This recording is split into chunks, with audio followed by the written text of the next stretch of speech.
Flight attendant Heather Bailey glares at Isaiah and Zoe Montgomery, demanding they move from first class. The couple silently exchange knowing glances. The captain emerges, his face draining of color as he recognizes them. They don't just belong in first class. They own this entire airline. Before we dive into this incredible story, where are you watching from today? Hit that like button and subscribe if you've ever witnessed or experienced discrimination while traveling. The way this flight attendant's attitude completely transforms when she discovers who she's really talking to will leave you speechless. Isaiah Montgomery adjusted his simple gray cashmere sweater as he settled into his first-class seat aboard Pinnacle Airways Flight 2187 to Chicago. Nothing about his understated designer clothes or his wife Zoe's elegant but casual attire screamed wealth or power. And that was exactly the point. Nervous? Zoe whispered, squeezing his hand. Her dark eyes sparkled with anticipation beneath her naturally curly hair, styled in a subtle updo. Not nervous. Just ready, Isaiah replied, his voice low. 3 months of ownership, and this is our first real look at how things actually operate. The Montgomerys hadn't publicly announced their acquisition of Pinnacle Airways yet. The paperwork had been finalized quietly through holding companies and subsidiaries of their primary business, Montech. The revolutionary AI security firm Isaiah had built from nothing. Their plan was simple: experience their airline as ordinary passengers before revealing themselves to the staff and implementing the sweeping changes they envisioned. Isaiah's journey to this moment had been anything but straightforward. Growing up in Chicago's South Side, he'd navigated a childhood marked by economic hardship and systemic barriers.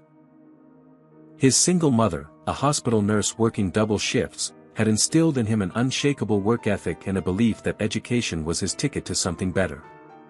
That belief had carried him through a scholarship to MIT, where his brilliant mind had flourished despite the isolation of often being the only black student in advanced computing classes.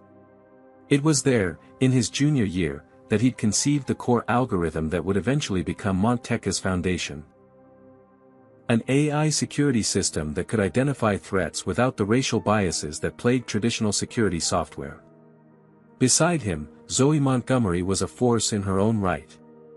With 3 advanced degrees in aerospace engineering and 7 patents to her name, she'd revolutionized fuel efficiency systems before joining forces with Isaiah both professionally and personally. The daughter of Jamaican immigrants, she'd fought her own battles in the predominantly white, male aerospace industry, where her ideas were often dismissed until proven undeniable. Together, they'd built Montech into a billion-dollar enterprise, but they'd never forgotten the discrimination they'd faced along the way. The airline acquisition wasn't just a business move, it was personal. "Excuse me," Zoe quietly signaled to a passing flight attendant, a young man with Kevin Garcia on his name tag. "Could we get some water before takeoff?" Kevin nodded politely but continued down the aisle, serving 2 white passengers their requested champagne before returning to the galley without bringing the Montgomerys their water. Isaiah and Zoe exchanged glances but said nothing, mentally logging the interaction. The first-class cabin was filling up now. Most passengers nodded politely or simply ignored others as they found their seats. A few gave the Montgomerys curious or surprised glances, a familiar experience for the couple in luxury spaces. 20 minutes after boarding began, a commotion erupted at the front of the cabin. A tall, silver-haired white man in an expensive suit was arguing loudly with another flight attendant. "I always sit in 2A on this route." "It's basically my seat," he insisted, gesturing dismissively toward where Isaiah and Zoe were sitting. "Those people must have made a mistake." The flight attendant he was speaking to, Heather Bailey according to her name tag, was a thin woman in her mid-40s with a pinched expression and bleached blonde hair pulled back in a tight bun. She'd been with Pinnacle Airways for 15 years, as they'd learned during their research phase. She also had a history of passenger complaints, particularly from minority travelers who reported dismissive treatment and selective enforcement of rules. "Let me handle this, Mr. Wilson," Heather said, her voice performatively professional as she approached the Montgomerys. Without making eye contact, she addressed them in a tone one might use for small children. There seems to be some confusion about seating. Mr. Bradley Wilson always flies in these seats. I'm going to need to see your boarding passes. Isaiah calmly pulled up the digital passes on his phone. There's no confusion. We're in 2A and 2B, exactly as assigned. Heather barely glanced at the boarding passes before replying, well, there must have been a mistake in the system. Mr. Wilson is one of our most valued executive platinum members. Our tickets are confirmed, Zoe said firmly. We booked these specific seats weeks ago. Bradley Wilson stepped closer, looking down at them with poorly concealed disdain. Look, I'm sure there are perfectly fine seats in economy. This is really a simple matter of respecting customer loyalty. Several nearby passengers shifted uncomfortably. One middle-aged woman across the aisle pretended to be absorbed in a magazine while actually watching the interaction intently. Another passenger, a younger man, had discreetly begun recording the exchange on his phone. Perhaps you'd be more comfortable in the economy section, Heather suggested to the Montgomerys, not bothering to hide the condescension in her voice. I can find you seats together there. Isaiah maintained perfect composure, his expression neutral despite the familiar sting of the situation. We're in our assigned seats with confirmed first-class tickets. There's no reason for us to move. Heather's smile tightened. Sir, I'm trying to accommodate a valued customer. Your uncooperative attitude is becoming disruptive. Under the tray table, Zoe had taken out her phone and was sending a text message to Marcus Chen, the executive vice president of operations at Pinnacle, and one of the few people aware of the Montgomery's ownership. Nearby, Kevin Garcia observed the situation with growing discomfort. He'd witnessed similar scenes before, but something about the quiet dignity of the couple made him particularly uneasy about Heather's behavior. Still, as a relatively new hire, he hesitated to intervene. If you continue to be difficult, Heather said, her voice dropping to a threatening whisper, I'll be forced to call security. We can't have passengers disrupting the boarding process. Bradley Wilson smirked, certain of his imminent victory. He checked his Rolex ostentatiously and sighed. I'd really like to get settled before my important call at takeoff. Heather straightened up. I'll take care of this right away, Mr. Wilson. She pulled out the cabin phone and spoke quietly but deliberately. Security to gate 27, please. Disruptive passengers in first class. The tension in the cabin was palpable as passengers awaited the approaching confrontation, completely unaware of the shocking revelation about to unfold. As security was summoned to gate 27, the atmosphere in the first-class cabin crackled with tension. Heather Bailey stood with arms crossed, a victorious smirk playing at the corners of her mouth. Bradley Wilson had taken a seat across the aisle, scrolling through his phone with an air of entitled impatience. This is completely unnecessary, Zoe said, her voice level despite her rising indignation. Years of corporate boardrooms had taught her to control her tone, showing anger would only reinforce the stereotypes people like Heather and Bradley already believed about black women. Ma'am, the decision has been made, Heather replied with exaggerated patience. Security will escort you to economy or off the plane entirely. Your choice. Isaiah remained silent, his face impassive but his mind meticulously recording every detail of the interaction. He'd been in similar situations before. Luxury car dealerships where salespeople ignored him until he mentioned his budget, high-end restaurants where he was seated near bathrooms despite reservations made weeks in advance, and executive meetings where his ideas were overlooked until repeated by white colleagues. But this time was different. This time, he had power he hadn't disclosed. Several passengers were now openly watching the confrontation. One elderly white woman shook her head disapprovingly, though it wasn't clear whether her disapproval was directed at the Montgomerys or at Heather's treatment of them. A businessman 3 rows back had removed his headphones to listen. 2 college-aged girls whispered to each other, one discreetly pointing her phone toward the unfolding scene. I just don't understand why you're making such a fuss, Bradley interjected loudly enough for the entire cabin to hear. Some people just have to cause a scene wherever they go. The coded language wasn't lost on anyone. The Montgomerys were being painted as troublemakers, aggressive, unreasonable, and disruptive, simply for insisting on seats they had rightfully purchased. Kevin Garcia, the younger flight attendant, finally approached Heather and spoke quietly. "Heather, I checked the manifest. They are assigned to those seats." Heather shot him a warning glare. "Stay out of this, Kevin.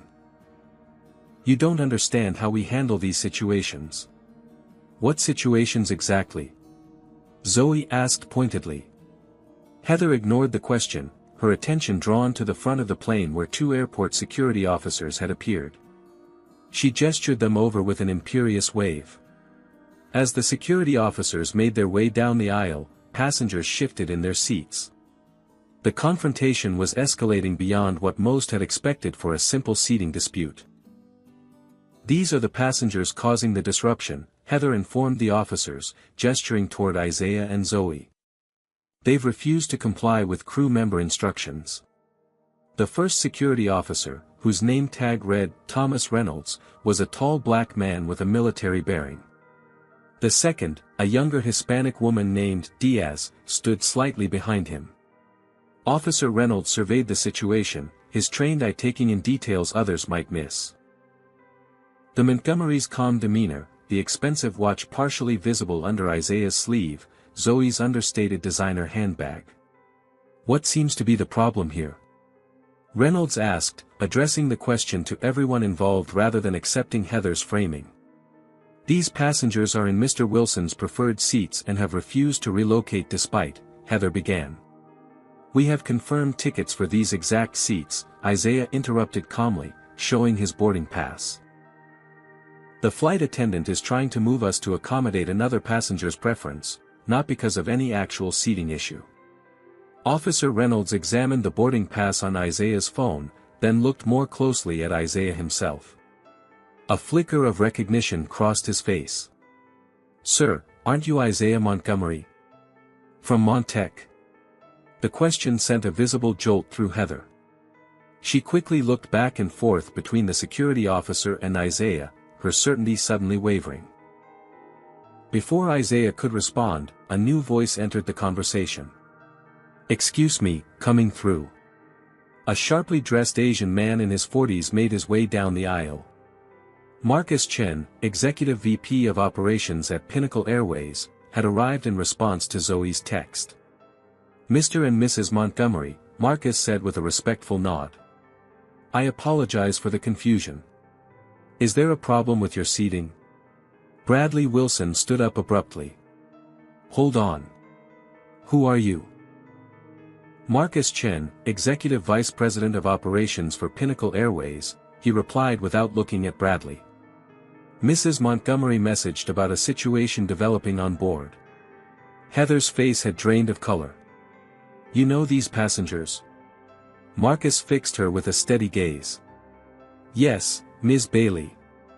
I know them quite well." He turned to the security officers. "Thank you for responding, but there's been a misunderstanding. Everything is under control now." Officer Reynolds nodded, clearly processing the implications. "Of course, Mr. Chen. We'll step back. I'd like to speak with the captain," Marcus said to Heather, whose professional demeanor had completely evaporated, replaced by visible anxiety. "The captain is preparing for takeoff," she stammered. "I think he'll want to address this situation personally," Marcus insisted. As Marcus spoke with Heather, Bradley Wilson attempted to slip away to the lavatory, suddenly very interested in avoiding the spotlight. Isaiah watched him go, making a mental note to address his behavior later. While they waited for the captain, Isaiah reflected on how familiar this scene was, not just to him, but to generations of Black Americans who'd been told they didn't belong in certain spaces. He remembered his mentor, Vernon Taylor, one of the few black executives in tech during the 1990s, describing being mistaken for janitorial staff in his own office building. He remembered Zoe telling him about presenting her revolutionary fuel system design to a room of aerospace executives who asked her if she was there to take lunch orders. They had promised each other long ago that if they ever gained real power, they would use it to create change. Not just for themselves, but for everyone who came after them. Zoe reached over and squeezed his hand, a gesture that communicated volumes between them. They'd experienced countless microaggressions together, had strategized and supported each other through discrimination both blatant and subtle. This moment, uncomfortable as it was, represented exactly why they had purchased the airline. By now, several passengers had recognized the Montgomerys, and whispers spread through the cabin. Some were discreetly searching the couple's names on their phones, eyes widening at the results. Kevin Garcia stood awkwardly nearby, clearly distressed by the situation but unsure how to make amends for not intervening earlier. The tension in the cabin shifted as Captain Gerald Foster emerged from the cockpit, his expression serious as Marcus briefed him quietly near the galley. The captain's eyes widened, and he looked toward the Montgomerys with a mixture of surprise and alarm. Bradley Wilson had returned from the lavatory and was attempting to gather his belongings without drawing attention. The power dynamic had shifted dramatically, and everyone in the first-class cabin could feel it. Captain Foster approached the Montgomerys, extending his hand. "Mr. and Mrs. Montgomery. I had no idea you were aboard today.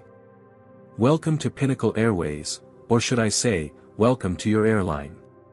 The collective gasp from nearby passengers was audible. Heather Bailey froze, her face a mask of horror as the full reality of her actions began to sink in. "Your airline." Heather Bailey's voice was barely above a whisper, her face ashen as she processed the captain's words. Captain Gerald Foster stood straight back before Isaiah and Zoe Montgomery, his airline cap tucked under his arm in a gesture of respect. "Yes, Ms. Bailey. Mr. and Mrs. Montgomery acquired Pinnacle Airways 3 months ago. The formal announcement was scheduled for next week, following their evaluation period." The first-class cabin had fallen completely silent. Every passenger was now openly staring at the unfolding drama, many with phones discreetly recording. The revelation that the black couple Heather had tried to remove from first class actually owned the entire airline was too shocking for anyone to pretend disinterest. Have you ever witnessed someone realize they've made a catastrophic error in judgment? Comment number 1 if you've ever seen someone's face when they discover they've disrespected the very person who signs their paychecks. Like and subscribe if you believe the Montgomerys handled this situation with incredible grace. What would you have done if you were in their position? Would you immediately fire an employee who showed such blatant discrimination, or would you take a different approach? Officer Thomas Reynolds, who had recognized Isaiah earlier, now looked at the couple with newfound respect. "I apologize for the disturbance, Mr. and Mrs. Montgomery. If you need anything further from security, please don't hesitate to ask." "Thank you, Officer Reynolds," Isaiah replied, his deep voice carrying natural authority despite its measured tone. "I appreciate your professional approach to the situation." Marcus Chen, the executive VP, turned to Heather, whose shock was giving way to visible panic. "Ms. Bailey, we'll need to discuss this incident in detail after the flight." Bradley Wilson, who had been trying to make himself invisible since the arrival of Marcus Chen, now attempted to slink toward the exit row. Isaiah's voice stopped him cold. "Mr. Wilson, isn't your seat somewhere else? Since you were so concerned about assigned seating, I'm sure you'll want to find your actual seat." Bradley turned, his face flushed with embarrassment. There seems to have been a misunderstanding. I normally sit." "Your assigned seat is 4C, Captain Foster interjected, checking the manifest. "Not anywhere near Mr. and Mrs. Montgomery." The businessman fumbled for words. "I didn't realize, had I known who they were." "That's precisely the problem, isn't it?" Zoe spoke up, her voice calm but incisive. "The way people are treated shouldn't depend on whether they're recognized as important or powerful." A few passengers nodded in agreement. One woman in the back of first class actually applauded briefly before catching herself. Isaiah's mind flashed back to a pivotal moment early in his career. He'd developed a revolutionary security algorithm but couldn't get meetings with major tech companies to present it. After dozens of rejections, his mentor Vernon Taylor, one of the few black executives in Silicon Valley at the time, had made some calls. Suddenly, doors opened. The same companies that had ignored Isaiah's emails were now eager to meet. The algorithm hadn't changed, only the perception of who was behind it had. Zoe had experienced similar barriers in aerospace engineering. Despite graduating top of her class from Stanford, she'd watched white male classmates with lower GPAs get fast-tracked into prestigious positions while she fought for entry-level opportunities. It wasn't until her fuel efficiency system won a major industry award that companies began actively recruiting her, the same companies that had previously told her she wasn't a good fit. These weren't isolated incidents but part of a pattern they'd both experienced throughout their lives and careers. The airline acquisition was, in many ways, their response to these patterns, a chance to create change from a position of ownership. Kevin Garcia, the younger flight attendant who had hesitated to intervene earlier, now stepped forward. "Mr. and Mrs. Montgomery, I want to apologize for not speaking up sooner. I knew something wasn't right about how you were being treated." Isaiah nodded acknowledgement. "Thank you, Kevin. It takes courage to acknowledge when something's wrong." By now, passengers were openly using their phones, undoubtedly sharing the story on social media. The incident would likely go viral before the plane even took off, a public relations crisis unfolding in real time. Captain Foster cleared his throat. "Mr. and Mrs. Montgomery, we're scheduled for departure in 15 minutes. Would you like to proceed with the flight, or should we delay to address this situation more thoroughly?" Isaiah and Zoe exchanged glances, communicating silently in the way long-married couples often do. "We'll proceed with the flight, Captain," Isaiah decided. "But I'd like a word with the crew before takeoff." "Of course, sir. We can use the forward galley for privacy." As Isaiah and Zoe rose to follow the captain, the first-class cabin erupted in hushed conversations. Passengers who had pretended not to notice the discrimination now discussed it animatedly. Some expressed outrage on the Montgomerys' behalf, while others worried about potential delays to their travel. Bradley Wilson had finally found his actual seat and was hunched over his phone, likely calling his assistant to research who exactly the Montgomerys were and how this encounter might affect his business interests. Heather Bailey followed the Montgomerys and the captain to the galley, her entire body tense with apprehension. Her career flashed before her eyes, 15 years of service potentially ending in disgrace because she'd revealed biases she usually kept better hidden. In the narrow confines of the forward galley, Captain Foster gathered the flight crew. Kevin stood at attention, while two other flight attendants who had been working in economy looked confused about the emergency meeting. "I want to be clear about something," Isaiah began, his voice level but authoritative. "My wife and I bought this airline because we believe in its potential. We believe in the people who work here. But what happened today is exactly the kind of experience that drives customers away and damages reputations." Zoe added, "For the past 3 months, we've been flying on Pinnacle Airways routes anonymously, evaluating the customer experience firsthand. What we've found is a pattern of inconsistent service that often breaks down along racial and socioeconomic lines." Heather's face crumpled. "Are you going to fire me?" The question hung in the air. Every employee present knew that the owners would be fully justified in terminating Heather on the spot. Her actions had been discriminatory, unprofessional, and now very public.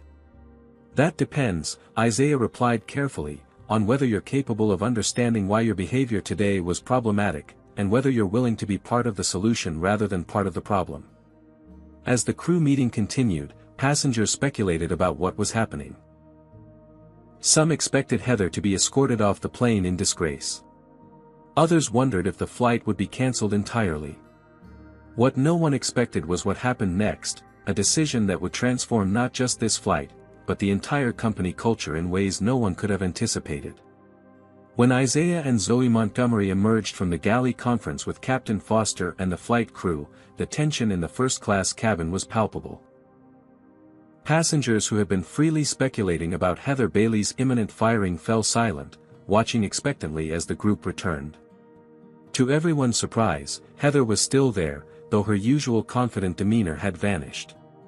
She looked shaken, her eyes red-rimmed as though she'd been fighting tears. Captain Foster addressed the cabin with formal authority. "Ladies and gentlemen, before we proceed with our departure to Chicago, I'd like to make an announcement. It is my privilege to officially welcome aboard Mr. Isaiah and Mrs. Zoe Montgomery, the new owners of Pinnacle Airways." A murmur rippled through the cabin, confirming what many had already suspected or overheard. "As some of you may have witnessed, there was an unfortunate incident during boarding today," the captain continued. "On behalf of the entire Pinnacle Airways family, I extend our sincere apologies to Mr. and Mrs. Montgomery and to any passengers who were made uncomfortable by what transpired." Bradley Wilson shifted awkwardly in seat 4C, attempting to make himself invisible as several passengers glanced his way. His earlier swagger had evaporated completely, replaced by the demeanor of someone wishing the floor would open and swallow him whole. Isaiah stepped forward, his presence commanding attention without raising his voice. "My wife and I appreciate Captain Foster's words. We want to assure everyone that we take today's event seriously, not because of our position as owners, but because every passenger deserves respect regardless of who they are or what they look like." Zoe added, "For the past 3 months, we've been flying on various Pinnacle routes incognito, experiencing our airline as ordinary passengers would. Today's incident, while unfortunate, provides an important opportunity for transparency and growth." A woman in 5B raised her hand tentatively. "Are you saying this has happened before?" Zoe nodded. "Not this exactly, but yes, we've observed inconsistencies in how different passengers are treated. It's one of the reasons we decided to acquire Pinnacle. We saw both problems and potential." Isaiah's mind traveled back to his first business-class flight years ago, when he'd saved for months to upgrade for an important meeting. He remembered the flight attendant who had repeatedly asked to see his boarding pass, the subtle expressions of surprise when he ordered wine instead of beer, the way his white seatmate had been addressed by name while he remained, "Sir," throughout the 6-hour journey. More recently, he and Zoe had documented similar experiences on various airlines. Being the last to receive service, having their carry-ons questioned when identical bags carried by white passengers went unchallenged, being mistaken for staff rather than first-class passengers. These weren't isolated incidents but data points in a larger pattern they intended to change. "We believe in addressing problems directly," Isaiah continued. "That's why we're having this conversation now, rather than pretending nothing happened or handling it behind closed doors." Kevin Garcia, who had earlier failed to intervene, now stepped forward. "As part of the cabin crew, I want to personally apologize for not speaking up sooner. I witnessed what was happening and should have said something immediately."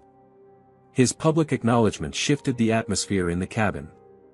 This wasn't just about one flight attendant's actions but about a culture that had allowed discrimination to go unchallenged. Heather Bailey, looking as though every word cost her considerable effort, spoke next. I want to apologize to Mr. and Mrs. Montgomery. My behavior was unprofessional and reflected biases I didn't fully recognize I held." Her voice trembled slightly. "There's no excuse for how I treated you."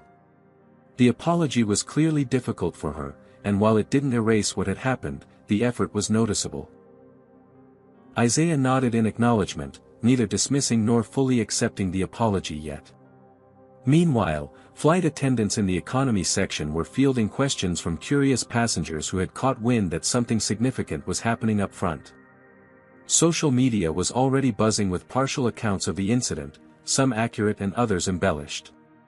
One of the college students who had been recording earlier raised her hand. "Mr. Montgomery, are you going to implement changes at Pinnacle because of this?" "Absolutely," Isaiah replied without hesitation. "Not just because of today, but because our vision for this airline has always included creating an inclusive culture where every passenger feels valued. Marcus Chen, who had been quietly observing, added, "The Montgomerys have already begun developing comprehensive training programs and accountability measures that will roll out company-wide in the coming weeks." Captain Foster checked his watch. "Ladies and gentlemen, we need to prepare for departure. We're currently running 20 minutes behind schedule, but we'll do our best to make up time in the air." As the crew moved to their departure positions, Bradley Wilson raised his hand timidly. "Excuse me, would it be possible to be moved to another seat? Perhaps in economy? I'd be happy to switch with someone." His transparent attempt to distance himself from the situation was met with a few barely concealed scoffs from nearby passengers. "You'll remain in your assigned seat, Mr. Wilson," Captain Foster stated firmly. "We're past the point of making seating changes." As the cabin prepared for takeoff, Isaiah and Zoe settled back into their seats, the very ones they had been told to vacate earlier. The dynamic had shifted so dramatically it was almost dizzying. Passengers who had studiously avoided eye contact during the confrontation now smiled at them warmly or nodded respectfully. Heather, following whatever instructions she'd received during the galley conference, was now working the economy section while Kevin had taken over first class. The change was subtle but significant, a first consequence for her actions that stopped short of public dismissal. As the plane finally pushed back from the gate, Zoe leaned over to whisper to Isaiah. "Phase 1 of our evaluation is definitely complete." He smiled slightly. "And Phase 2 begins now." What neither of them said aloud, but both understood perfectly, was that today's incident had accelerated their timeline. The changes they'd been planning to implement gradually would now need to happen much more quickly. The incident would inevitably go public, and their response would define not just their leadership but the future of Pinnacle Airways itself. As the plane taxied toward the runway, passengers throughout the aircraft whispered about what they'd witnessed or heard. By the time they reached cruising altitude, the story would likely be trending on social media. By the time they landed in Chicago, it would be a full-blown PR situation requiring immediate and decisive action. The Montgomerys had prepared for various scenarios when planning their undercover evaluation of the airline. But nothing had prepared them for becoming the actual subjects of the discrimination they'd set out to address. The personal had become professional in the most public way possible. The true test of their leadership was just beginning. 3 hours after landing in Chicago, Isaiah and Zoe Montgomery sat at the head of a long conference table in Pinnacle Airways regional headquarters. The emergency meeting had been hastily arranged by Marcus Chen, who now sat to Isaiah's right, reviewing data on his tablet. On the other side of the table, Heather Bailey sat with her hands clasped tightly together, her earlier defiance replaced by subdued anxiety. Beside her was Diana Washington, Pinnacle's HR director. A polished woman in her 50s who had initially expressed skepticism about systemic issues when Marcus briefed her on the situation. Captain Gerald Foster sat further down, alongside Kevin Garcia and several other crew members from the flight. At the far end of the table, looking increasingly uncomfortable, was Bradley Wilson. The Montgomerys had specifically requested his presence, despite his multiple attempts to excuse himself for pressing business matters. "I appreciate everyone making time for this meeting on short notice," Isaiah began, his deep voice carrying effortlessly across the room. "What happened today on Flight 2187 was not just an isolated incident. It was a symptom of deeper issues within Pinnacle Airways, issues that we intend to address head-on." Zoe tapped her tablet, and a screen on the wall illuminated with graphs and charts. "For the past 3 months, we've been collecting data on passenger experiences across all Pinnacle routes. We've flown as first-class passengers, economy passengers, and everything in between.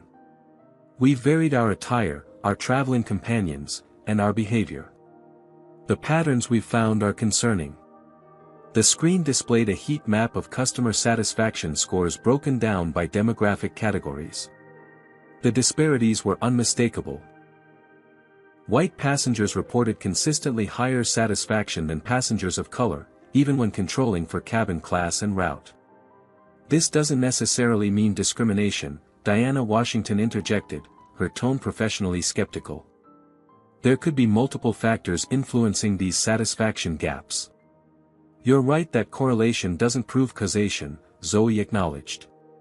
That's why we didn't stop at surveys. She swiped to the next slide, showing a breakdown of customer complaints filed over the past 2 years. Complaints about unfair treatment are 3 times more likely to come from passengers of color. Complaints about excessive scrutiny of compliance with baggage policies are 5 times more likely. And when we look at how these complaints were handled. The next slide showed resolution rates. Complaints from white passengers were resolved favorably 78% of the time. For passengers of color, that number dropped to 43%. Isaiah watched Diana's expression shift from skepticism to concern as the data accumulated. This was why he and Zoe always led with numbers, they were harder to dismiss than anecdotes. We also conducted structured observations, Isaiah continued. On identical routes, white passengers in first class received unprompted offers of pre-flight beverages 94% of the time. For passengers of color, that figure was 56%. Heather Bailey stared at the table, her face flushed. These weren't abstract statistics, they represented real people she and her colleagues had treated differently without even realizing it. Mr. Wilson, Zoe addressed Bradley directly, causing him to startle visibly. Our records show you filed 8 complaints about seating arrangements in the past year alone. In 6 of those instances, you requested that other passengers be moved to accommodate your preferences, despite not having reserved the seats in question. Bradley shifted uncomfortably. I'm a loyal customer who flies weekly. I simply expect certain accommodations. And were these other passengers typically people who looked like you? Isaiah asked quietly. The question hung in the air. Bradley didn't need to answer. His silence and averted gaze spoke volumes. Kevin Garcia raised his hand tentatively. May I speak frankly? Isaiah nodded encouragingly. This isn't just happening on one route or with one crew, Kevin said, his voice gaining confidence. I've witnessed similar situations across the network. Sometimes it's subtle, which passengers get greeted by name, who gets offered the full beverage selection versus just the basics, whose carry-ons get scrutinized. Most of us don't even realize we're doing it. And when we do notice, added a flight attendant named Clarissa Jones, there's no clear process for addressing it. If I report another crew member for differential treatment, it's seen as creating drama rather than upholding standards. Diana Washington was taking rapid notes now, her earlier skepticism replaced by focused attention. Our complaint system doesn't currently track these kinds of issues specifically. We have categories for service failures, but not for potential bias incidents.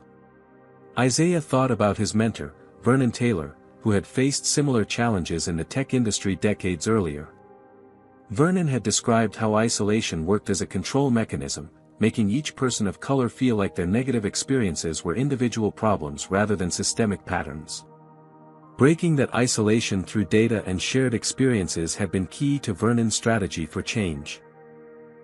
I want to share something personal, Isaiah said, his voice quieter but no less authoritative. When I started Montech, I couldn't get meetings with investors. My emails went unanswered. My calls weren't returned. It wasn't until I hired a white friend to pitch as the face of the company that doors started opening. Zoe nodded. And when I presented my fuel efficiency designs to aerospace manufacturers, I was repeatedly told they were interesting but impractical. 6 months later, when I submitted the exact same designs through a male colleague, they were hailed as innovative and visionary.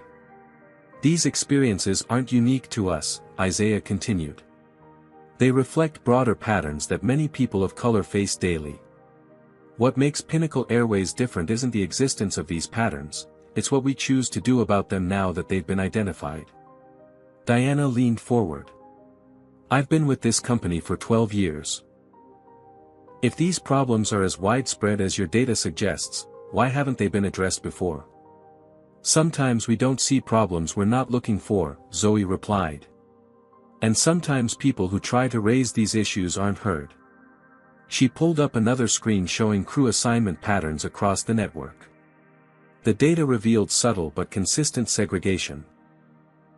Certain routes and shifts had significantly higher percentages of white crew members, while others had disproportionate numbers of crew members of color.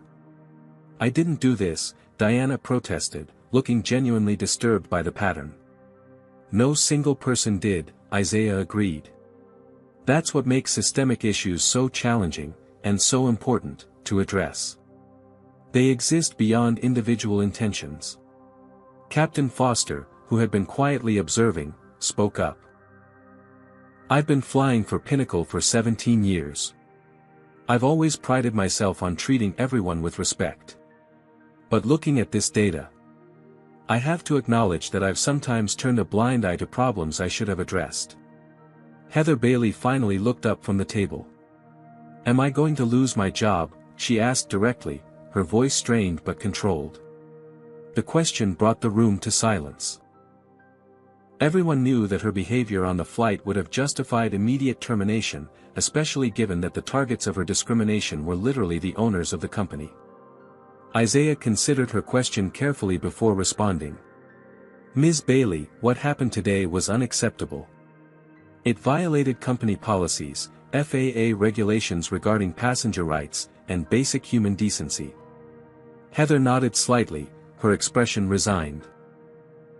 "However," Isaiah continued, "firing you would be the easy solution, not necessarily the right one." Confusion flickered across several faces around the table. "If we simply terminate your employment, the narrative becomes about one bad apple being removed. The systemic issues remain unaddressed. The cultural problems continue. And nothing fundamentally changes." Zoe leaned forward. "What we're more interested in is whether you're willing to be part of the solution. Whether you can acknowledge the biases that influenced your behavior, work to change them, and help others do the same." The proposition hung in the air, an unexpected lifeline where career execution had seemed inevitable. I would like that opportunity," Heather said carefully, as if each word might shatter the fragile chance being offered. Bradley Wilson, who had remained silent through most of the meeting, suddenly stood up. "This is absurd. You're turning a simple seating misunderstanding into some kind of social justice crusade. I've been a loyal Pinnacle customer for years, and I don't appreciate being vilified for expecting certain standards." Isaiah regarded him calmly. "Mr. Wilson, no one has vilified you. We've simply presented data, including your own pattern of complaints and requests. If acknowledging that pattern makes you uncomfortable, that's something worth reflecting on." "I don't need to reflect on anything," Bradley snapped. "What I need is for my status as a valued customer to be respected. If Pinnacle no longer prioritizes its premium travelers, perhaps I should take my business elsewhere." "That's certainly your prerogative," Zoe replied evenly. "But I wonder, would you be equally comfortable on another airline if your request to displace other passengers from their assigned seats was declined there as well?" Bradley flushed deeper, grabbed his briefcase, and headed for the door. "My attorney will be in touch about today's humiliation." After he left, a palpable release of tension rippled through the room. "Well," Marcus Chen said dryly, "I think we've just witnessed Exhibit A of the customer-side contribution to our cultural issues." A few nervous chuckles broke the tension, but Isaiah quickly refocused the group. "Let's not minimize the challenges ahead. Changing culture is one of the hardest things an organization can do. It requires commitment at every level, consistent accountability, and a willingness to have uncomfortable conversations like this one." Diana Washington, who had been quietly processing throughout the meeting, finally spoke up with newfound conviction. "I want to acknowledge that I've been part of the problem by not seeing the problem. As HR director, I should have been tracking these patterns and addressing them proactively. I failed in that responsibility, and I'm committed to doing better." Her candor shifted something in the room. One by one, other leaders began acknowledging their own blind spots and failures of leadership. Captain Foster admitted to hearing discriminatory comments in the cockpit and letting them pass unchallenged. A senior flight attendant confessed to assigning crew members of color to less desirable routes to avoid customer complaints. These admissions, painful as they were, represented the first essential step toward meaningful change. The problems couldn't be solved until they were honestly acknowledged. As the meeting continued into the evening, the outlines of a transformation began to take shape. One that would challenge deep-seated assumptions, upset comfortable routines, and ultimately test whether Pinnacle Airways could become the company the Montgomerys envisioned. What no one in that conference room fully appreciated yet was how much resistance they would face, or how quickly the backlash would begin.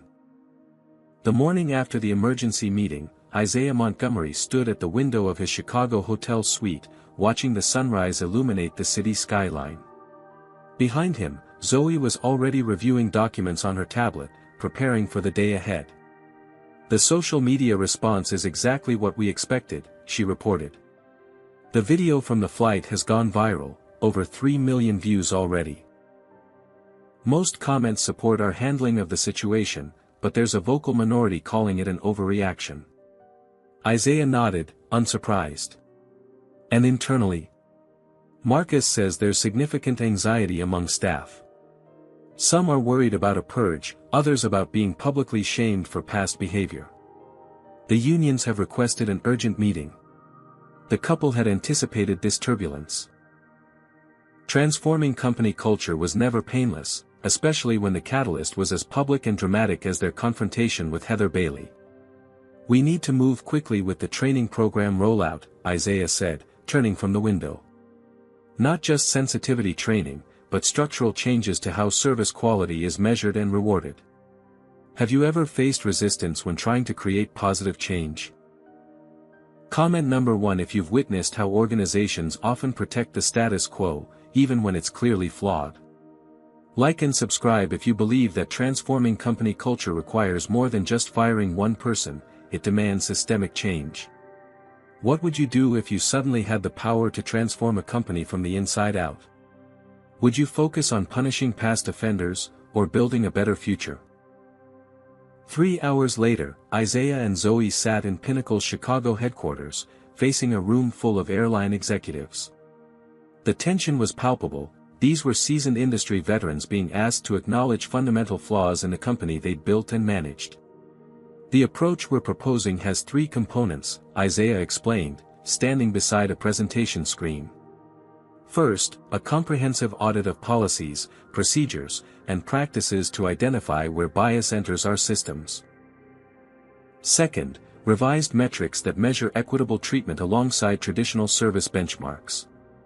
And third, an accountability framework that rewards inclusive behavior rather than merely punishing violations." Lawrence Edwards, a silver-haired board member with 40 years in the airline industry, shook his head dismissively. "With all due respect, Mr. Montgomery, airlines operate on razor-thin margins. We can't afford to divert resources to social experiments."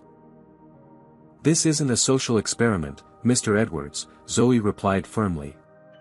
"It's sound business strategy. Discrimination is expensive, it drives away customers, increases turnover, generates legal liability, and damages brand reputation. What happened on that flight was unfortunate," Lawrence conceded, "but it was one incident with one employee. Our customer satisfaction scores are well within industry averages." Isaiah pulled up the demographic data they presented in the previous day's emergency meeting. "Averages mask disparities, Mr. Edwards. When we disaggregate the data, we see significant gaps in experience based on race, gender, and other factors. Those gaps represent both moral failures and business inefficiencies." As the presentation continued, Isaiah outlined the comprehensive anti-racism training program they developed with leading experts in organizational psychology and diversity management. Unlike typical corporate diversity initiatives, this program included concrete accountability measures, structural changes to promotion pathways, and revised service protocols designed to ensure consistent treatment. Throughout the presentation, Isaiah thought about his mentor Vernon Taylor, who had faced similar resistance when advocating for change in the tech industry decades earlier. Vernon had taught him that transforming organizations required patience, persistence, and strategic thinking, qualities Isaiah was now drawing upon heavily. Meanwhile, across town, Zoe's innovative accountability metrics were being presented to Pinnacle's operations team. Unlike traditional customer satisfaction measures, these metrics specifically tracked consistency of service across demographic groups, identifying patterns that might otherwise remain invisible.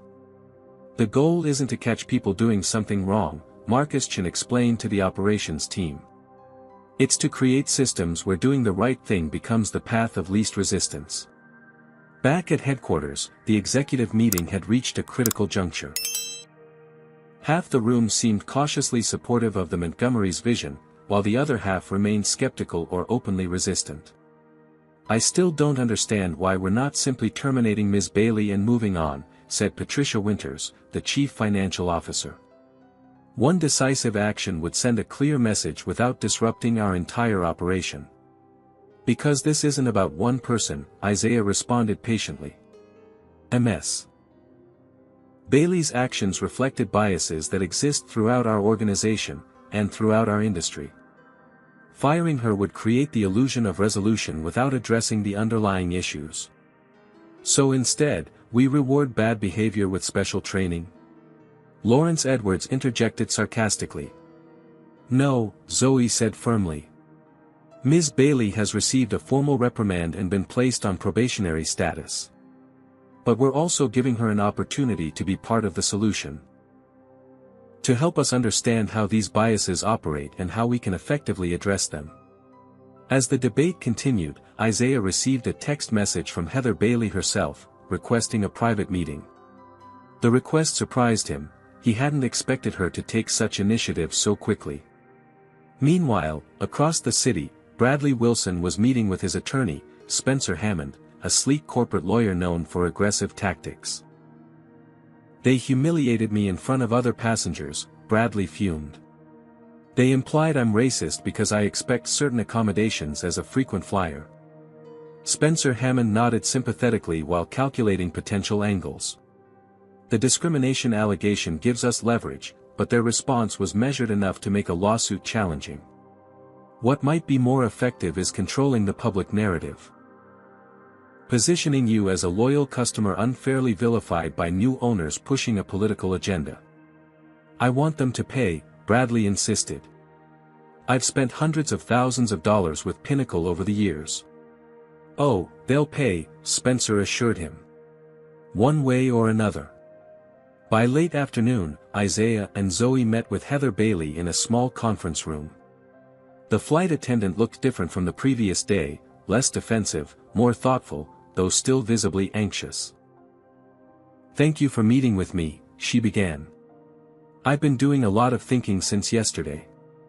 At first, I was just terrified of losing my job. But after listening to the data you presented and reflecting on my own behavior, I've started to recognize patterns I never noticed before." She paused, collecting her thoughts. "I've worked for Pinnacle for 15 years. I've always prided myself on providing excellent service. But when I honestly examine my interactions with passengers, I can see the inconsistencies. With white passengers, especially wealthy-looking ones, I go above and beyond. With others, I do the minimum required." "Recognition is an important first step," Zoe acknowledged. "But what made you request this meeting specifically?" Heather straightened her posture slightly. "I want to be part of the solution. Not to save my job, though I do want to keep it, but because I believe in this airline. If there's a way I can help other employees recognize what I'm just beginning to see in myself, I want to do that." Isaiah studied her carefully, looking for signs of insincerity or strategic self-preservation. What he saw instead was something more valuable, the beginning of genuine reflection. "There will be resistance," he warned her. "Change is uncomfortable, especially when it challenges people's self-image as fair and unbiased." "I know," Heather nodded. "I've already experienced some of it. Several colleagues have reached out to commiserate, assuming I'm being unfairly targeted. They don't see the problem either. Later that evening, Isaiah and Zoe faced their own moment of philosophical disagreement. In their hotel suite, they debated the best approach moving forward. "We need to move faster," Zoe argued. "The momentum from this incident gives us leverage to implement changes that might otherwise take years of incremental steps." "But rushing could create more resistance," Isaiah countered. "People need time to process and adjust, especially when it involves examining their own biases." "Time allows problems to be buried," Zoe reminded him. "Remember what happened at Tech Fusion when they tried the gradual approach? By the time they implemented actual changes, the momentum was gone and everything reverted to the status quo." Their debate was interrupted by an urgent call from Marcus Chen. "You need to see this," he said gravely. He sent them a link to a newly published article in a prominent business journal. The headline read, "New airline owners push political agenda, alienate valuable customers." The article, clearly influenced by Bradley Wilson's perspective, characterized the Montgomerys as opportunistic activists using their wealth to advance social justice causes at the expense of business fundamentals. It quoted anonymous industry experts predicting that Pinnacle's value would plummet under the new ownership. "It's starting," Isaiah said quietly. Zoe nodded, her expression resolute. "So is our response." What neither of them fully appreciated yet was how quickly the resistance would organize, or how deeply entrenched the problems were within Pinnacle's corporate structure. The challenge ahead would test not just their business acumen but their relationship, their values, and their vision for what the company could become. As they prepared for the next day's battles, a larger question loomed: could meaningful change be created within existing systems, or would those systems inevitably reassert themselves against the forces of transformation? The answer would emerge in the coming days, as opposition to their vision crystallized into something more coordinated and determined than either of them had anticipated. 1 week after the flight incident, Isaiah Montgomery stood in his temporary office at Pinnacle Airways headquarters, scanning an anonymous internal memo that had been circulating among employees. The document, titled "Preserving Pinnacle's Professional Standards," criticized the new ownership for imposing political correctness at the expense of customer service and creating a culture of fear where employees walk on eggshells. "This was inevitable," Marcus Chen commented, setting down his coffee. "Change always triggers backlash, especially when it challenges long-standing norms." Isaiah nodded, unsurprised but nonetheless concerned. "How widespread is the sentiment?" "Hard to gauge precisely," Marcus replied. "But there's a vocal minority actively resisting the new initiatives. Some senior staff have begun holding unofficial meetings after hours." The resistance had materialized faster than anticipated. Within days of announcing their comprehensive reform plan, the Montgomerys had encountered opposition from multiple directions. Board member Lawrence Edwards was rallying other executives against what he termed disruptive social engineering.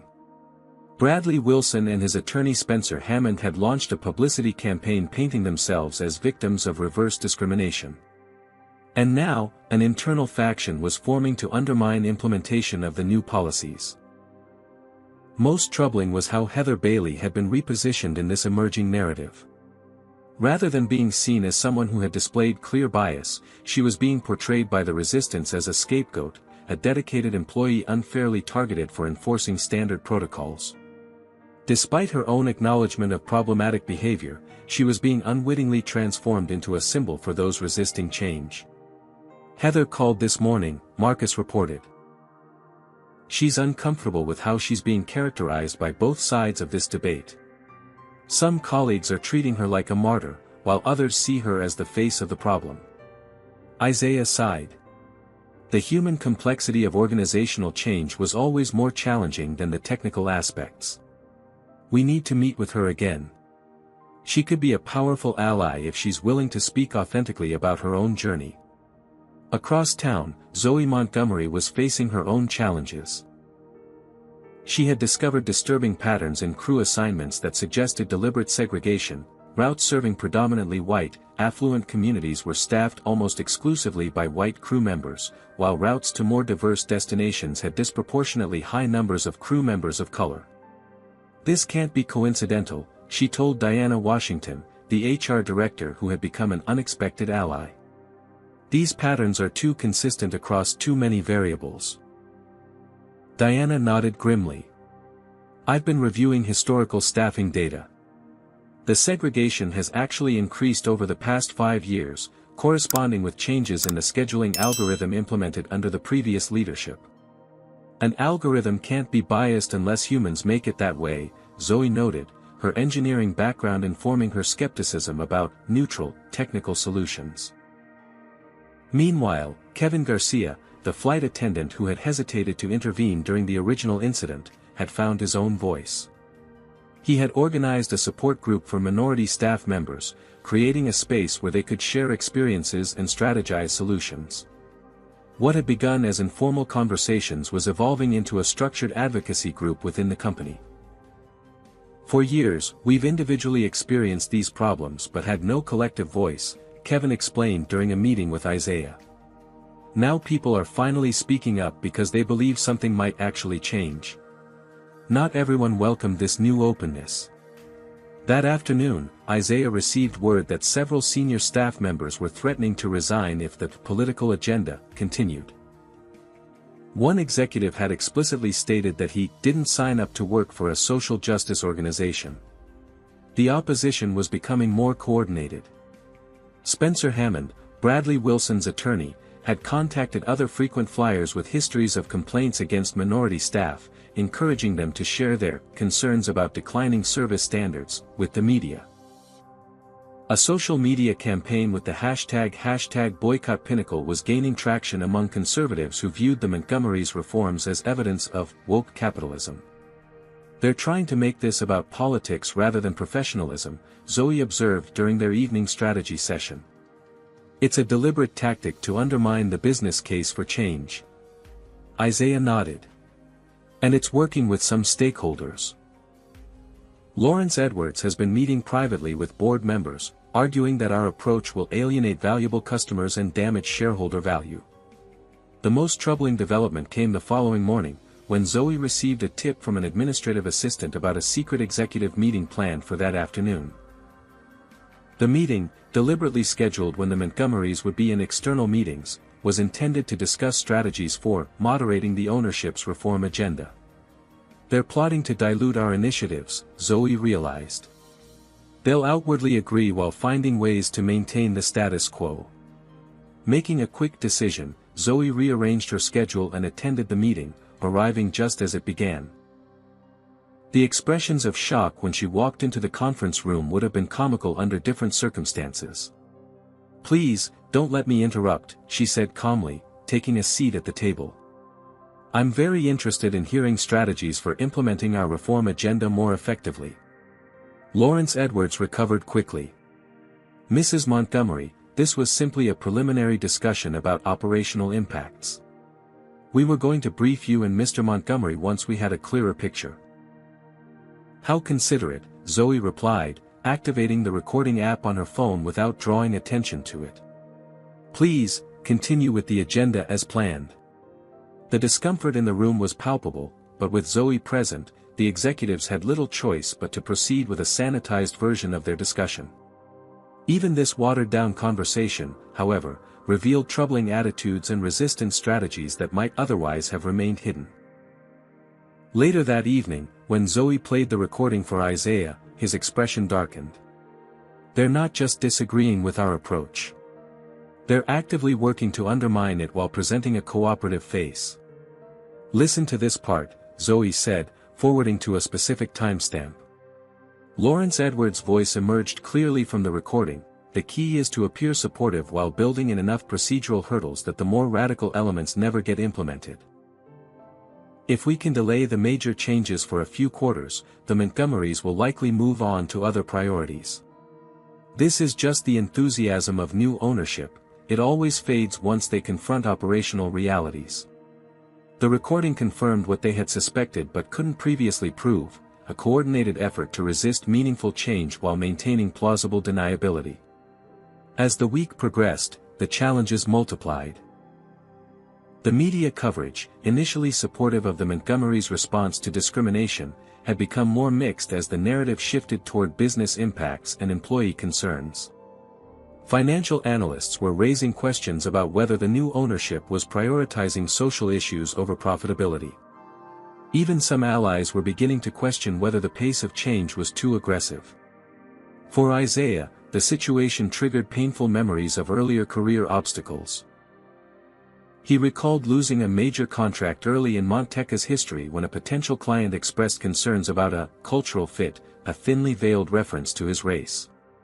He remembered how investors had questioned his company's growth potential despite strong performance metrics, suggestions that made little sense until he recognized the underlying biases at work. For Zoe, the resistance echoed her experiences in aerospace engineering, where her innovative designs were often met with technical objections that mysteriously disappeared when presented by male colleagues. The dynamics were different, but the underlying pattern was familiar. Those benefiting from existing systems rarely relinquished privilege willingly. By Friday afternoon, the situation had reached a crisis point. The company seemed increasingly divided between change advocates and resistors. Implementation of key policies was stalling amid bureaucratic delays and procedural concerns. The social media campaign against Pinnacle was gaining momentum, potentially threatening bookings and revenue. And several board members were privately discussing whether to challenge the Montgomerys' leadership more directly. Isaiah and Zoe faced a moment of doubt about their approach. Had they moved too quickly? Should they have built broader consensus before implementing changes? Was meaningful transformation even possible within existing corporate structures? Maybe we were naive, Zoe admitted during a rare moment of uncertainty. We thought ownership would give us the power to create change, but the systems of resistance are more entrenched than we anticipated. Isaiah considered this thoughtfully. Or maybe this resistance is exactly why our approach is necessary. If change were easy, it would have happened already. As they contemplated their next steps, both recognized that they had reached a critical juncture. The forces of resistance had consolidated and revealed themselves. Now they needed to decide whether to retreat, compromise, or advance more boldly despite the opposition. What they couldn't yet see was how their response to this crisis would not only determine Pinnacle's future but potentially transform the entire industry's approach to discrimination and inclusion.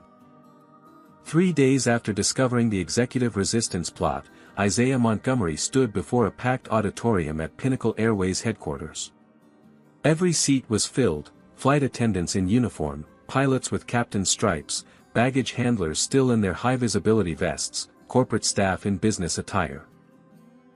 The company-wide town hall had been announced only 24 hours earlier, yet attendance was nearly universal, a testament to the tension and uncertainty permeating the organization. "Thank you all for being here today," Isaiah began, his deep voice steady and measured. "I know there are many questions, concerns, and yes, fears about the changes happening at Pinnacle Airways. Today, I want to address those directly and clarify our vision for this company's future." The audience was noticeably divided, some leaned forward attentively, while others sat with arms crossed, expressions skeptical or openly hostile. Lawrence Edwards and his faction of resistant executives occupied a row near the back, their body language broadcasting disapproval. "When my wife and I acquired Pinnacle Airways, we didn't do so as a vanity project or a social experiment," Isaiah continued. "We did so because we recognized a company with tremendous potential that wasn't being fully realized. Today, I want to make the business case for why our reform initiatives are not just morally right but strategically essential." With that introduction, Isaiah launched into a meticulously prepared presentation. Rather than focusing on discrimination as a moral failing, he framed it as a business inefficiency. An operational flaw that damaged customer experience, employee retention, and ultimately, profitability. "Every inconsistency in service represents wasted resources," he explained, displaying data visualizations that quantified the costs. When passengers of color receive slower service, when they're subjected to additional scrutiny, when they're made to feel unwelcome, those aren't just ethical problems. They're customer experience failures that drive away business and generate negative word of mouth. The screens displayed compelling financial analyses. Companies with strong diversity and inclusion metrics outperformed industry averages by 36%. Airline specifically showed 28% higher customer loyalty when service consistency ratings were high across demographic groups. This isn't speculation, Isaiah emphasized. These are hard numbers that directly impact our bottom line. Discrimination isn't just wrong, it's expensive. As the presentation continued, Isaiah addressed the resistance directly, without antagonism but with unflinching clarity. I understand change is uncomfortable. I understand that examining long-standing practices and uncovering unconscious biases can feel threatening. But I want to be clear, these reforms aren't about assigning blame or making anyone feel guilty. They're about building a stronger, more profitable, more sustainable business that truly serves all our customers. The energy in the room was shifting, some of the crossed arms had uncrossed, some of the skeptical expressions had softened into thoughtful consideration. Isaiah was connecting with the pragmatists in the audience, those who might not be moved by moral arguments but responded to business logic. Then came the moment that transformed the meeting from persuasive to pivotal.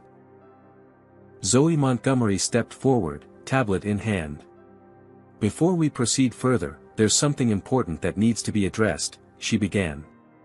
It has come to our attention that some members of the executive team have been actively working to undermine the very initiatives they publicly claimed to support.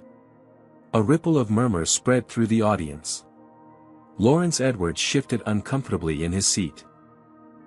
Rather than engaging in open, honest dialogue about concerns, these individuals have held secret meetings, developed strategies to sabotage implementation, and deliberately misled both ownership and staff about their intentions. Zoe activated a screen displaying a transcript of the recorded meeting she had infiltrated. Key sections were highlighted. Lawrence explicitly discussing delay tactics, another executive suggesting ways to contain the damage until this blows over, a third strategizing about how to manage the Montgomery's expectations down to something realistic. The audience reaction was immediate and visceral. Gasps, widened eyes, heads turning toward the executives in question. Lawrence Edwards half rose from his seat, face flushed, before thinking better of it and sitting back down. We value transparency and honest disagreement, Zoe continued calmly. What we cannot accept is sabotage and deception. Effective immediately, those who participated in these efforts will be placed on administrative leave pending a full review. Security personnel discreetly appeared at the auditorium's exits, not threatening, but present. The message was clear, the resistance had underestimated the Montgomerys' resolve and preparation. As the initial shock rippled through the room, an unexpected voice spoke up. Heather Bailey rose from her seat in the middle of the auditorium. "May I say something?" she asked, her voice wavering slightly but determined. Isaiah nodded, curious about what the flight attendant might contribute to this charged moment. Heather took a deep breath. "Most of you know me, and many of you know about what happened on Flight 2187. What you might not know is how that experience has changed me." She paused, visibly gathering courage before continuing. "I've worked for Pinnacle for 15 years. I've always thought of myself as a fair person who treated everyone equally. When I was confronted with evidence of my own biased behavior, my first reaction was denial and defensiveness." The auditorium was absolutely silent now, hundreds of people hanging on every word. But as I reflected honestly, I had to acknowledge patterns I'd never noticed before. How I make assumptions about passengers based on their appearance, how I offer different levels of service without even realizing it, how I enforce rules selectively. These weren't conscious choices, but they were real, and they affected real people. Heather turned to face different sections of the audience as she spoke. "Some of you have treated me like a victim in all this, and I appreciate your support. But the truth is, I wasn't victimized, I was held accountable. And that accountability has been the most valuable professional development I've ever received. Her candor seemed to break something open in the room. The defensive energy that had permeated the gathering began to dissipate, replaced by something more reflective and receptive. Building on this momentum, Isaiah introduced the next phase of the meeting, the unveiling of Pinnacle's new executive leadership team. One by one, talented professionals from diverse backgrounds took the stage, each bringing impressive credentials and fresh perspectives to key roles. Some were internal promotions of overlooked talent, others were strategic external hires who shared the Montgomery's vision. These leaders were selected not because of their demographics but because of their excellence, Isaiah emphasized. Their diversity of experience and perspective is an asset that will drive innovation and growth. Meanwhile, across town, Bradley Wilson was receiving disappointing news from his attorney. Spencer Hammond looked distinctly uncomfortable as he explained the situation. "The lawsuit isn't viable, Bradley. We've reviewed the video evidence, interviewed potential witnesses, and consulted with experts in discrimination law. The Montgomery's response was measured and appropriate. More problematically for our case, your own history of complaints against minority staff members creates a pattern that would be difficult to explain in court. So they just get away with humiliating me?" Bradley demanded, face flushing with anger. "From a legal perspective, you weren't humiliated, you were prevented from displacing passengers from their assigned seats, which they had every right to occupy. I strongly advise against proceeding with litigation." As Bradley fumed, the media narrative was already shifting. Journalists who had initially amplified the woke capitalism angle were now investigating the exposed executive resistance. Business publications that had questioned the Montgomery's approach were now featuring analyses of the financial benefits of consistent, bias-free customer service. Industry observers were beginning to frame Pinnacle's transformation as innovative leadership rather than political activism. Even competing airlines were taking notice. Within days, several carriers had announced reviews of their own service consistency metrics and training programs. The conversation was expanding beyond Pinnacle to the industry as a whole, exactly as the Montgomerys had hoped. Back at the town hall, Isaiah was concluding his presentation with an invitation rather than a mandate. Transforming Pinnacle isn't something ownership can impose from above. Real change happens when every person in this organization makes daily choices that align with our values and vision. We're not asking for perfection, we're asking for commitment to the journey. He paused, looking out at the sea of faces, some inspired, some still wary, most somewhere in between. The choice before each of you is simple but significant. Will you be part of building the new Pinnacle Airways, or will you cling to ways of operating that no longer serve our company, our customers, or our future? As the town hall concluded, Isaiah and Zoe were approached by Kevin Garcia, who had been instrumental in organizing support among staff members. "That was transformative," Kevin said, still processing the meeting's dramatic developments. "I've never seen anything like it in my career." "It's just the beginning," Zoe replied. "The real work happens after speeches and presentations, in daily interactions, in policy implementation, in consistent accountability." Indeed, as the days passed, tangible changes began taking root throughout the organization. Diana Washington led a comprehensive overhaul of HR practices, implementing blind resume reviews and structured interviews that reduced hiring bias. The crew scheduling algorithm was reprogrammed to eliminate the segregation patterns Zoe had identified. Customer feedback systems were redesigned to capture and address consistency issues across demographic groups. Most significantly, the company culture began to shift.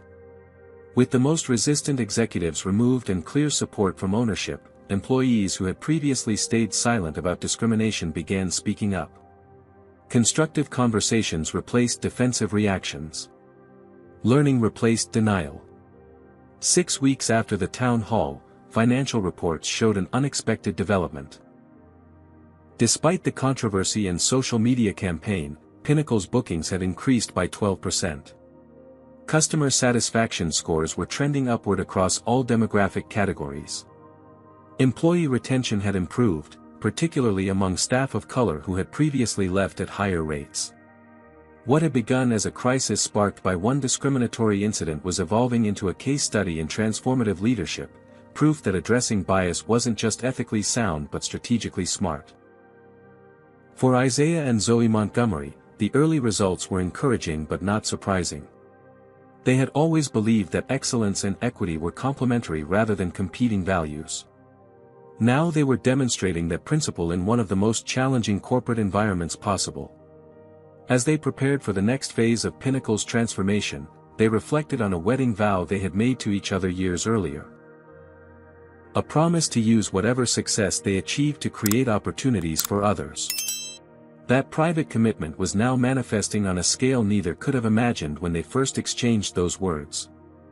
The resistance hadn't disappeared entirely.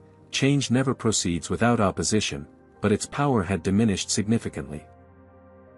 What remained was a growing momentum toward a new vision of what an airline could be, and by extension, what any company could become when it truly committed to serving all its customers equally. 6 months had passed since the infamous Flight 2187 incident. On a crisp autumn morning, Isaiah and Zoe Montgomery boarded Pinnacle Airways Flight 2187, the same route, the same flight number, but a profoundly different experience. As they approached the gate, they were greeted by name, not because they were the owners, but because this level of personalized service had become standard for all Pinnacle passengers, regardless of appearance or background. The gate agent, a young woman named Tasha Wilson, efficiently verified their boarding passes while maintaining warm, genuine eye contact. "Welcome aboard, Mr. and Mrs. Montgomery. We're honored to have you flying with us today," she said, her tone professional but not deferential. "We're running exactly on schedule for our 10:15 departure to Chicago." The transformation was immediately apparent as they entered the aircraft. The cabin crew, led by a familiar face, Heather Bailey, welcomed passengers with consistent warmth and attention. Gone was the subtle coding of who deserved premium service and who didn't. Instead, each interaction reflected the company's new core value: excellence for everyone, every time. Heather, now trained as an inclusion ambassador, had undergone a remarkable personal and professional evolution. After her powerful speech at the town hall 6 months earlier, she had volunteered to help develop the airline's reformed service protocols. Her first-hand experience with recognizing and addressing her own biases made her uniquely qualified to guide others through similar journeys. "Good morning, Mr. and Mrs. Montgomery," Heather greeted them with genuine warmth rather than the anxious deference that might have been expected given their history. "Your seats are ready. May I get you a pre-flight beverage once you're settled?" As they moved toward their seats, Isaiah noticed something subtle but significant. Heather was providing identical service to all first-class passengers, regardless of race, age, or apparent wealth. The consistency was remarkable not because it was exceptional, but because it had become normal. Taking their seats, the very same 2A and 2B that had been the center of controversy 6 months earlier, Isaiah and Zoe exchanged knowing glances. The memory of that confrontation remained vivid, but instead of reopening wounds, it now served as a measure of how far they had come. As the cabin filled, they observed the crew in action. Kevin Garcia, now head of cabin crew training, moved through the aircraft with quiet confidence, modeling the techniques he taught in Pinnacle's revolutionary, Consistent Excellence program. New hires shadowed experienced crew members, learning not just procedures but mindsets and approaches that ensured every passenger received the same high standard of service. In a delicious twist of irony, Isaiah noticed a familiar face boarding the plane: Bradley Wilson, the entitled businessman whose demands had triggered the original confrontation. Bradley appeared momentarily startled upon seeing the Montgomerys, then quickly averted his gaze and hurried past first class toward his seat in economy. Following the incident, his corporate account had been flagged for review based on his history of complaints against minority staff, and his executive platinum status had been revoked pending completion of a customer expectations workshop. "Some lessons are learned the hard way," Zoe murmured, noticing Bradley's discomfort. Isaiah nodded. The goal was never punishment, though. It was change. And change had indeed come to Pinnacle Airways. Just last week, the company had received the industry's prestigious Phoenix Award for Most Improved Customer Experience, an honor that recognized not just enhanced service but the comprehensive transformation of company culture. Satisfaction scores had risen across all demographic groups, with the historic gaps between white passengers and passengers of color narrowing to statistical insignificance. As the plane reached cruising altitude, Isaiah reflected on the journey from discrimination victim to change agent. Growing up on Chicago's South Side, he'd experienced countless moments of being made to feel he didn't belong in certain spaces. From being followed by security in upscale stores to being questioned about his presence in first-class lounges, the message had been consistent: some places weren't meant for people who looked like him.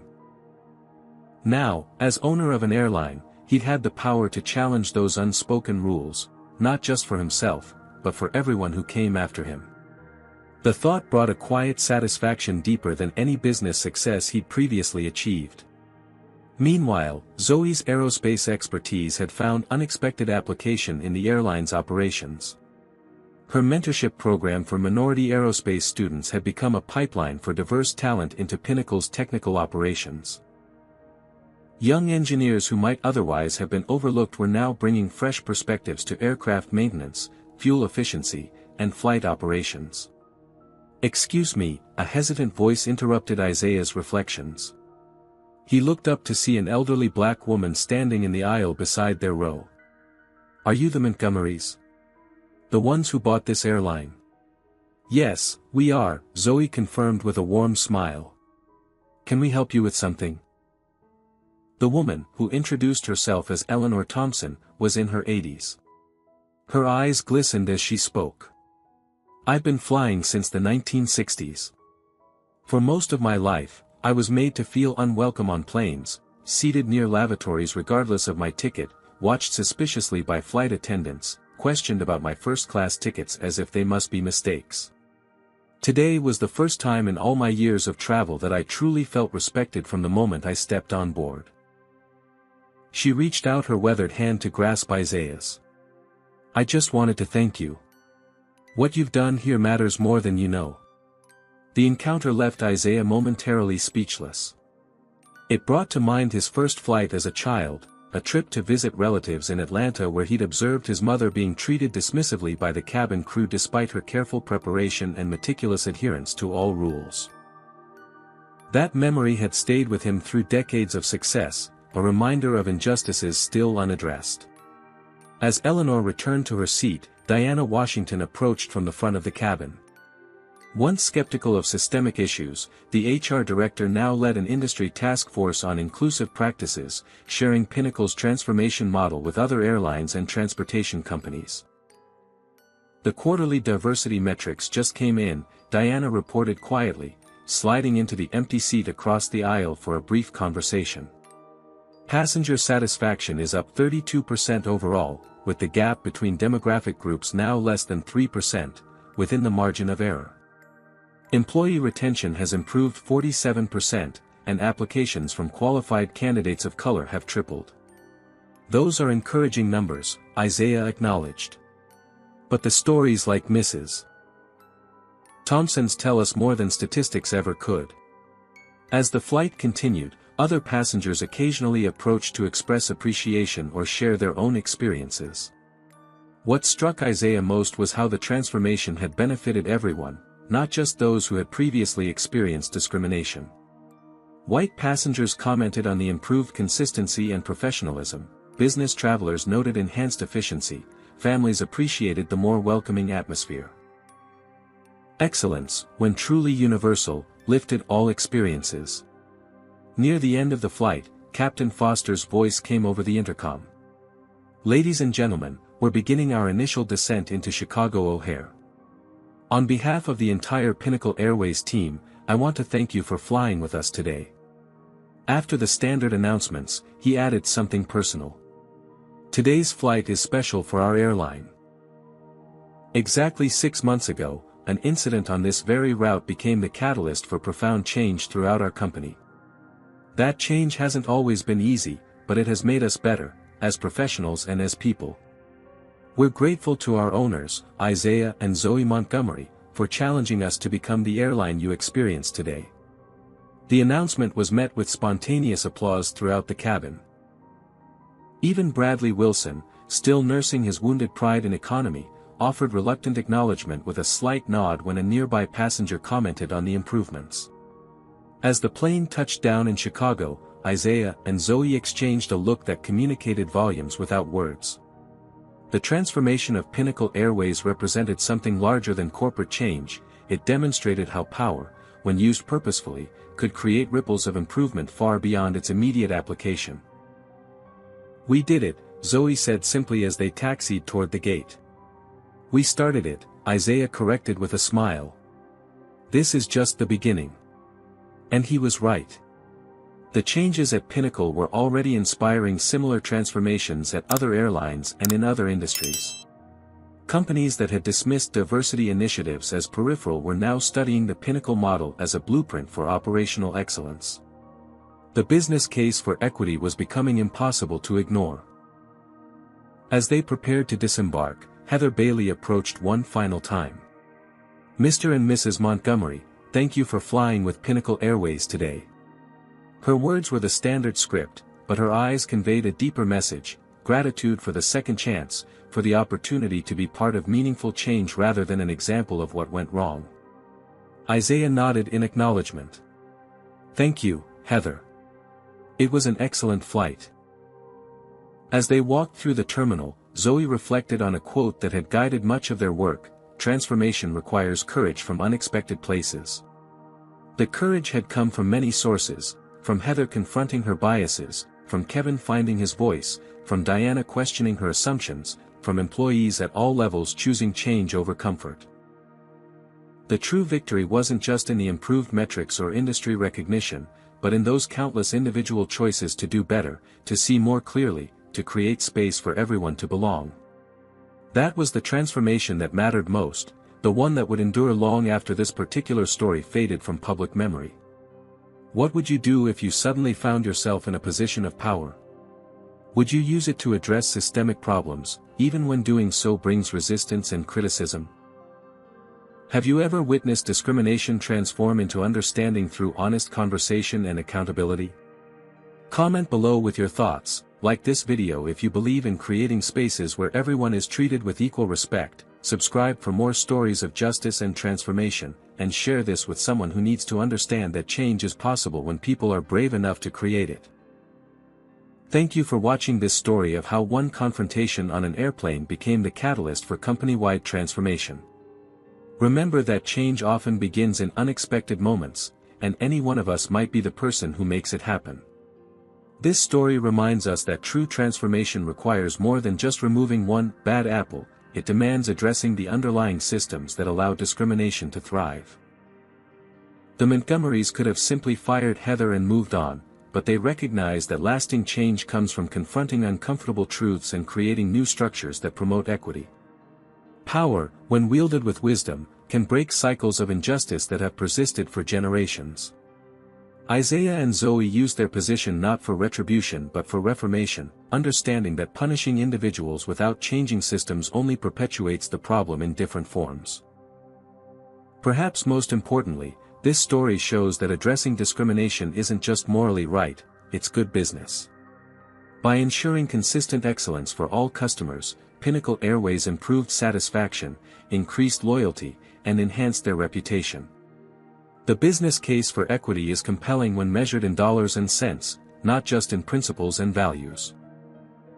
Real change happens when those with privilege recognize injustice and stand against it, when those who have been marginalized find their voices, and when organizations value consistency and fairness as core operational priorities rather than peripheral concerns. The journey is never easy or straightforward, but as Pinnacle Airways discovered, the destination is worth the turbulence along the way. Have you ever witnessed discrimination transform into understanding through honest conversation and accountability?